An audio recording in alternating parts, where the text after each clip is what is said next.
So, Democratic Convention, night one. Very cringy, very corny, very off target. It was a lot of posturing, a lot of prayer. That was, a purposeful political attempt, a lot of propaganda appealing to nationalism, and a lot of showing things they are not actually fighting for. And that's the main issue. There's a lot of talk about unity, there's a lot of talk.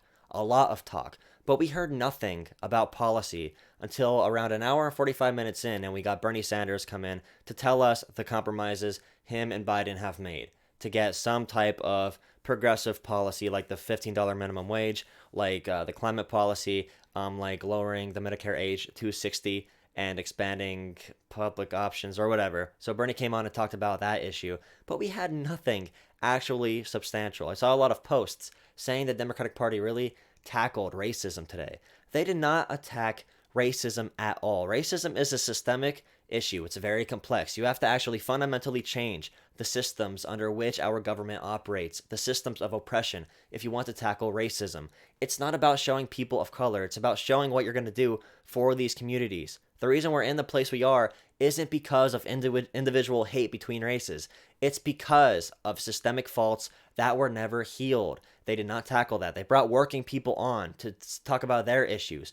They did not bring up policy that would help those working people. A lot of the small businesses closing down around the country came as a result of shutdowns by Democratic governors. What is our response? To pick those businesses up. We did not hear that. If you bring up people who are having healthcare issues, how are we going to actually help them? Joe Biden is going to drop the public option. He's not even going to bring that up. The only statement I heard someone they brought on that was a business owner was, Joe Biden has so many plans for the economy, for our foreign policy, and even healthcare. There were no specifics, and they don't want it to be specific. They want it to be no Donald Trump. Donald Trump bad. We just need to replace Donald Trump. And that's why they brought Kasich on, who is the opposite of everything they are supposed to be standing for when it comes to racism, when it comes to abortion rights, when it comes to being pro-choice. Like, Kasich is far right. He's as far right as you can be without being a fascist. The difference is he's corporate, not populist when comparing him to Trump, which means, yes, he is technically less dangerous, but he should not be speaking at a Democratic convention event. I know the arguments, he brings in unity, but I don't know what kind of unity he brought in by coming and attacking the radical left. Although the left in our country is the center in every other country, our country is just behind. And also, poll after poll after poll, these radical left ideas are popular amongst not only Democrats, but the entire country. Because these radical left ideas are anti-corporate and pro-people. But it's okay to have him on here because he is anti-people and so is the Democratic Party, so they are not threatened by having him on. That's why they'll have Governor Cuomo speak. That's why they'll have Jim Clyburn speak, one of the most corrupt politicians and money-influenced politicians in American history. That's why they will have Gretchen Whitmer speak, governor of Michigan, who is the daughter of a healthcare CEO or a big pharma CEO.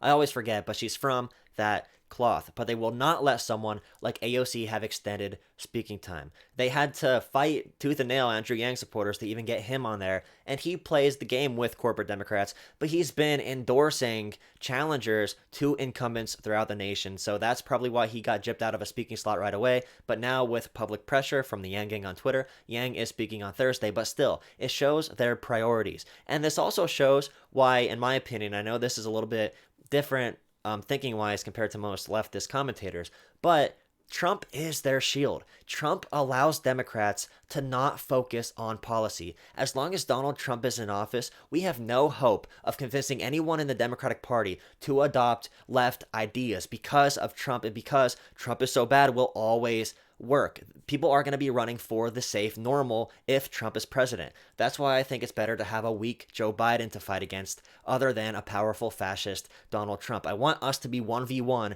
with the corporatist on the Democratic side. I don't want to have to worry about Trump within that equation. I want to fight the Democrats 1v1 in the next 4 years because of this reason. Because I want them to have to focus on policy because they're the ones that'll be in charge. And that leads to Bernie Sanders, who was definitely the highlight of the night. One of the most prominent and important people in American political history, and by far the most important person when it comes to the left, the most important progressive, the most important socialist in American history.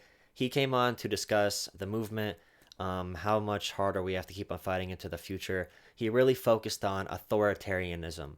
And I think that's really important because if we want leftism to work, then we need a proper democracy in place or something that even looks like a democracy.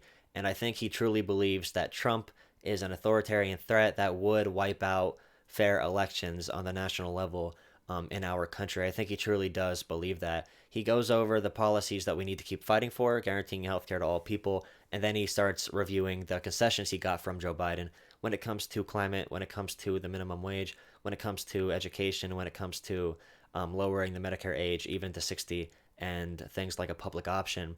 These are big concessions, especially if you look at this party in 2008, and it's not going to be enough for a lot of you, but I think Bernie did do his best.